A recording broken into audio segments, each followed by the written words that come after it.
Hello, ನಮಸ್ತೆ. ಎಲ್ಲರೂ ಹೇಗಿದ್ದೀರಾ? ಇದು ಎಕ್ವಿರಿಯಂ ಪ್ಯಾರಡೈಸ್ ನ 2ನೇ ಎಪಿಸೋಡ್ಗೆ ತಮಗೆಲ್ಲ ಸ್ವಾಗತ. ಇಲ್ಲಿರುವಂತ ಎಕ್ವಿರಿಯಂಗಳು ಕೇವಲ ಮನರಂಜನೆಗಾಗಿ ಮಾತ್ರವಲ್ಲ, ಸಮುದ್ರ ಜೀವಿಗಳ ಸಂರಕ್ಷಣೆ, ಪರಿಸರದ ಮಹತ್ವ ಹಾಗೂ ಪ್ಲಾಸ್ಟಿಕ್ ಮಾಲಿನ್ಯವನ್ನು ಕಡಿಮೆ ಮಾಡುವ ಬಗ್ಗೆ ಜನರಲ್ಲಿ ಅರಿವು ಮೂಡಿಸುವ ಮಹತ್ವದ ಕೆಲಸವನ್ನು ಕೂಡ ಮಾಡುತ್ತದೆ. ನೀವು ಬೆಂಗಳೂರಿಗೆ ಭೇಟಿ ನೀಡಿದರೆ ಎಕ್ವಿರಿಯಂ ಪ್ಯಾರಡೈಸ್ ಅನ್ನು ತಪ್ಪದೆ ನೋಡಿ. ಬಣ್ಣ ಬಣ್ಣದ ಮೀನುಗಳು, ಶಾರ್ಕ್ಗಳು, ಸಮುದ್ರ ಆಮೆಗಳು ಮತ್ತು ಅದ್ಭುತ ಅಂಡರ್ ವಾಟರ್ ಟನಲ್ ನಿಮ್ಮ ಪ್ರವಾಸವನ್ನು ಮರೆಯಲಾರದ ಅತ್ಯದ್ಭುತವಾದ ಅನುಭವವಾಗಿಸುತ್ತದೆ. ಎಕ್ವೇರಿಯಂ ಎಂದರೆ ವಿವಿಧ ಜಾತಿಯ ಮೀನುಗಳು ಮತ್ತು ಜಲಚರಗಳನ್ನು ಅವುಗಳ ನೈಸರ್ಗಿಕ ಪರಿಸರದಂತೆ ಕೃತಕವಾಗಿ ನಿರ್ಮಿಸಿದ ನೀರಿನ ತೊಟ್ಟಿಯಲ್ಲಿ ಸಂರಕ್ಷಿಸಿ ಪ್ರದರ್ಶಿಸುವ ಸ್ಥಳ. ಇದು ಮನರಂಜನೆಯ ಜೊತೆಗೆ ಶಿಕ್ಷಣ ಮತ್ತು ಸಂರಕ್ಷಣೆಯ ಉದ್ದೇಶವನ್ನು ಹೊಂದಿದೆ. ಇನ್ನ ಸಮುದ್ರ ಆಮೆಗಳು ಸುಮಾರು 100 ವರ್ಷಗಳಿಗಿಂತ ಹೆಚ್ಚು ಕಾಲ ಬದುಕಬಲ್ಲದು. ಹೆಣ್ಣು ಆಮೆಗಳು ಸಾವಿರಾರು ಕಿಲೋಮೀಟರ್ಗಳ ಪ್ರಯಾಣ ಮಾಡಿ ತಾವು ಹುಟ್ಟಿದ ಕಡಲ ತೀರದಲ್ಲಿ ಮೊಟ್ಟೆ ಇಡಲು ಮರಳುತ್ತದೆ. ಇನ್ನ ಪಿರಾಣ ಮೀನುಗಳಂತೂ ತುಂಬಾ ತೀಕ್ಷ್ಣ ಹಲ್ಲುಗಳನ್ನು ಹೊಂದಿರುತ್ತೆ.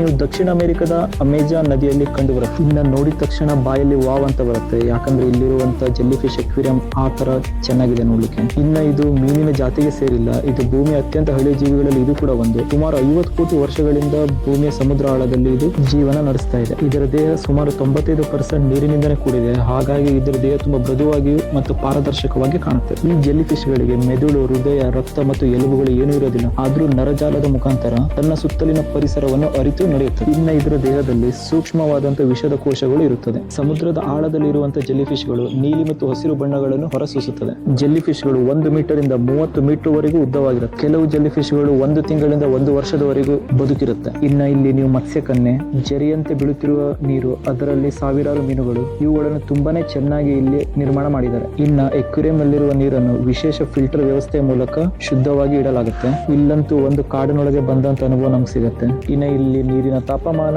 ಉಪ್ಪಿನ ಪ್ರಮಾಣ, ಆಮ್ಲಜನಕ ಮತ್ತು pH ಮಟ್ಟವನ್ನು ನಿರಂತರವಾಗಿ ಪರಿಶೀಲಿಸ್ತಾ ಇರ್ತಾರೆ. ಪ್ರತಿಯೊಂದು ಮೀನುಗಳಿಗೂ ಕೂಡ ಅದರ ಜಾತಿಗೆ ತಕ್ಕ ಆಹಾರವನ್ನು ನಿಗದಿತ ಸಮಯಕ್ಕೆ ನೀಡಲಾಗುತ್ತೆ. ಇನ್ನ ನಾವು ತುಂಬಾನೇ ಸ್ಮಾರ್ಟ್ ಜೀವಿಗಳಾದಂತ ಮನುಷ್ಯರು ಸಮುದ್ರಕ್ಕೆ ಪ್ಲಾಸ್ಟಿಕ್ ತ್ಯಾಜ್ಯವನ್ನು ಎಸೆಯುವುದರಿಂದ ಸಾವಿರಾರು ಸಮುದ್ರ ಜೀವಿಗಳು ವರ್ಷವಿಡೀ ಸಾವನ್ನಪ್ಪುತ್ತೆ. ಇನ್ನ ಪ್ರಮುಖವಾಗಿ ಸ್ಟಾರ್ ಫಿಶ್ ಸಮುದ್ರದ ಪರಿಸರವನ್ನು ಸಮತೋಲನವಾಗಿಡಲು ತುಂಬಾನೇ ಸಹಾಯ ಮಾಡುತ್ತದೆ. ಕೆಲವು ಚಿಪ್ಪು ಜೀವಿಗಳ ಸಂಖ್ಯೆ ಹೆಚ್ಚಾಗದಂತೆ ನಿಯಂತ್ರಿಸುತ್ತದೆ. ಅಷ್ಟೇ ಅಲ್ಲದೆ ಇಲ್ಲಿ ಚಿಕ್ಕ ಸೈಜಿಂದ ಎಕ್ವೇರಿಯಂ ನೋಡಬಹುದು ಮತ್ತು ಅದರ ಒಳಗಡೆ ನಿರ್ಮಿಸಲಾಗಿರುವಂತಹ ಮೀನಿಗೋಸ್ಕರ ಕೋಟೆ, ಅರಮನೆಯನ್ನು ಕೂಡ ಕಾಣಬಹುದು. ಇಲ್ಲಿ ನೀವು ವಿವಿಧ ಬಗೆಯ ಸ್ಟಾರ್ ಫಿಶ್ ಗಳನ್ನು ಕಾಣಬಹುದಾಗಿದೆ. ಸ್ಟಾರ್ ಫಿಶ್ ಸಮುದ್ರದಲ್ಲಿ ವಾಸಿಸುವ ಒಂದು ಸಮುದ್ರ ಜೀವಿ.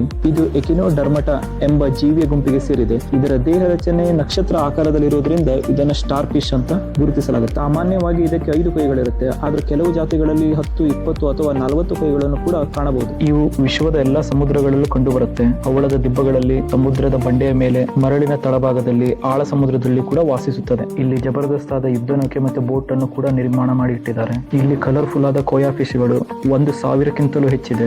ನಾವು ಹೋಗಿರೋಂತ ಸಮಯ ಫುಡ್ ಹಾಕಿರುವಂತ ಟೈಮ್ ಆಗಿತ್ತು. ಅದಕ್ಕೆ ಇವುಗಳು ತುಂಬಾನೇ ಖುಷಿಯಿಂದ ಕುಣಿದಾಡ್ತಿದೆ. ಇನ್ನ ಸ್ಟಾರ್ ಫಿಶ್ ತನ್ನ ಕೈಯನ್ನು ಕಳೆದುಕೊಂಡ್ರೆ ಹೊಸ ಕೈ ಬೆಳೆಯುತ್ತದೆ. ಇನ್ನ ಕೆಲವು ಜಾತಿಗಳಲ್ಲಿ ಕೇವಲ 1 ಕೈ ಇದ್ದರೆ ಸಾಕು, ಪೂರ್ತಿ ದೇಹವೇ ಮತ್ತು ಬೆಳೆಯುವ ಸಾಧ್ಯತೆ ಕೂಡ ಇದೆ. ಭಾರತದ ಅತ್ಯಂತ ಉದ್ದದ ಅಂಡರ್ ವಾಟರ್ ಟನಲ್ಗೆ ತಮಗೆಲ್ಲ ಸ್ವಾಗತ. ಇದು ಸುಮಾರು 180 ಅಡಿ ಉದ್ದದ ಅಂಡರ್ ವಾಟರ್ ಟನಲ್ ಆಗಿದೆ. ಈ ಗಾಜಿನ ಸುರಂಗದೊಳಗೆ ನಡೆಯುವಾಗ ತಮ್ಮ ತಲೆಯ ಮೇಲೂ ಸುತ್ತಮುತ್ತಲು ವಿವಿಧ ಜಾತಿಯ ಮೀನುಗಳು, ಶಾರ್ಕ್, ಪಿಂಗ್ರೆಗಳು ಹಾಗೂ ಸಮುದ್ರ ಆಮೆಗಳು ಈಜುತ್ತಿರುವ ದೃಶ್ಯವನ್ನು ಕಾಣಬಹುದು. ಇದು ಸಮುದ್ರದೊಳಗೆ ನಡೆಯುತ್ತಿರುವ ಅನುಭವವನ್ನು ನಮಗೆ ನೀಡುತ್ತೆ. ಈ ಕೆಂಪು ಬಣ್ಣದ ಮೀನು ಸುಮಾರು 2 ಫೂಟ್ ಅಷ್ಟು ದೊಡ್ಡದಾಗಿತ್ತು ಮತ್ತು ಇದು ನಿತ್ತಲೇ ನಿಂತ್ಕೊಂಡಿತ್ತು. ಹಿಂದೆ ಮುಂದೆ ಏನು ಮೂವ್ಮೆಂಟ್ ಅನ್ನೋದು ಇಲ್ಲ. ಯಾವುದೋ ಒಂದು ಸಿವಿಲೈಸೇಷನ್, ನಾಗರಿಕತೆ ಸಮುದ್ರದ ಒಳಗಡೆ ಹೂತೋಗಿದ್ರೆ ಹೇಗಿರುತ್ತೆ ಅನ್ನೋ ಫೀಲ್ ಎಕ್ಸ್ಪೀರಿಯನ್ಸ್ ಇಲ್ಲಿ ನಾವು ಅನುಭವಕ್ಕೆ ಪಡಿಬಹುದು. ಈ ಟನಲ್ ಅನ್ನು ಸಾಮಾನ್ಯ ಗ್ಲಾಸ್ ಇಂದ ನಿರ್ಮಾಣ ಮಾಡಿರಲ್ಲ, ಇದನ್ನು ಎಕ್ರಿಲಿಕ್ ಶೀಟ್ ಇಂದ ನಿರ್ಮಿಸಲಾಗುತ್ತೆ ಮತ್ತು ಇದು ತುಂಬಾನೇ ಬಲಿಷ್ಠವಾಗಿದೆ. ಇದರಲ್ಲಿ ಬಣ್ಣ ಬಣ್ಣದ 10 ಹಲವಾರು ಜಾತಿಯ ತುಂಬಾನೇ ವಿಶೇಷವಾದಂತಹ ಮೀನುಗಳನ್ನು ಕಾಣಬಹುದಾಗಿದೆ. ಇನ್ನ ಆಕ್ಟೋಪಸ್ ಒಂದು ಅತ್ಯಂತ ಬುದ್ಧಿವಂತ ಆಗಿರುವಂತಹ ಸಮುದ್ರ ಜೀವಿಯಾಗಿದೆ. ಇದು ಮೀನಿಗೆ ಸೇರ್ಪಡಲ್ಲ, ಮೃದ್ವಂಗಿ ವರ್ಗಕ್ಕೆ ಸೇರಿರುತ್ತೆ. ಇದರ ದೇಹ ತುಂಬಾನೇ ಮೃದುವಾಗಿದ್ದು ಎಲುಬುಗಳು ಇದಕ್ಕೆ ಇರುವುದಿಲ್ಲ. ಇನ್ನ ಇದಕ್ಕೆ 8 ಬಲಿಷ್ಠ ಕೈಗಳಿರುತ್ತೆ. ಪ್ರತಿಯೊಂದು ಕೈಗಳ ಮೇಲೂ 100 ಸಕ್ಷನ್ ಕಪ್ಗಳಿರುತ್ತೆ. ಇವುಗಳ ಸಹಾಯದಿಂದಲೇ ವಸ್ತುವನ್ನು ಗಟ್ಟಿಯಾಗಿ ಹಿಡಿಯಲು ಇವುಗಳಿಗೆ ಸಾಧ್ಯವಾಗುತ್ತೆ. ಇನ್ನ ಸಮುದ್ರ ಜೀವಿಗಳಲ್ಲಿ ಅತ್ಯಂತ ಬುದ್ಧಿವಂತವಾದ ಜೀವಿ ಅಂದರೆ ಆಕ್ಟೋಪಸ್. ಇದು ಸಮಸ್ಯೆಯನ್ನು ಪರಿಹರಿಸಬಹುದು, ಜಾರ್ ಅಥವಾ ಡಬ್ಬಿ ಮುಚ್ಚಳವನ್ನು ತೆಗೆಯಬಹುದು. ಅಷ್ಟೇ ಅಲ್ಲದೆ ದಾರಿಯನ್ನು ಕೂಡ ನೆನಪಿಟ್ಟುಕೊಳ್ಳುವಂತ ಶಕ್ತಿ ಇದಕ್ಕೆ ಇದೆ. ಇನ್ನ ಈ ಫಿಶ್ ಎಷ್ಟು ಡೇಂಜರ್ ಇದೆ ಅಂದ್ರೆ ನನ್ನ ಕಣ್ಣು ಮುಂದೆನೆ ಒಂದು ಚಿಕ್ಕ ಫಿಶ್ ಅನ್ನು ತಿಂದು ಮುಗಿಸ್ತು. ಈ ಮೀನುಗಳ ಫ್ರೆಂಡ್ ಆ ದೊಡ್ಡ ಫಿಶ್ ಗೆ ಆಹಾರವಾಗಿತ್ತು. ದೊಡ್ಡ ಮೀನೆಲ್ಲ ಸೇರಿ ಚಿಕ್ಕ ಮೀನು ಹೊಡೆಯ ಪ್ಲಾನ್ ಮಾಡ್ತಿದೆ. ಈ ಟನಲ್ ಅಲ್ಲಿ ತುಂಬಾನೇ ಅಟ್ರಾಕ್ಟಿವ್ ಆಗಿ ಕಾಣಿಸಿದ ಜೀವಿ ಅಂದ್ರೆ ಈ ಫಿಶ್. ಮನೆಗಳ ಎಕ್ವೇರಿಯಂ ನಲ್ಲಿ ನಾವು ಗ್ಲಾಸ್ ಕ್ಲೀನರ್ ಅನ್ನು ನೋಡಿರ್ತೀವಿ. ಇದು ಅದೇ ಜಾತಿಗೆ ಸೇರಿರೋದು ಅನ್ಸುತ್ತೆ, ಆದ್ರೆ ಇದು ತುಂಬಾನೇ ಡಿಫರೆಂಟ್ ಆಗಿದೆ, ಗ್ಲಾಸಿಗೆ ಅಂಟ್ಕೊಂಡಿರುತ್ತೆ. ಇನ್ನ ಇಲ್ಲಿ 2 ಮೀಟರ್ಗೂ ಉದ್ದನೆಯ ಶಾರ್ಕ್ ಅನ್ನು ಇಲ್ಲಿ ಕಾಣಬಹುದಾಗಿದೆ. ಈ ಶಾರ್ಕ್ ಮೀನಿಗೆ ಸಾಮಾನ್ಯ ಮೀನಿನಂತೆ ಎಲುಬುಗಳಿರುವುದಿಲ್ಲ.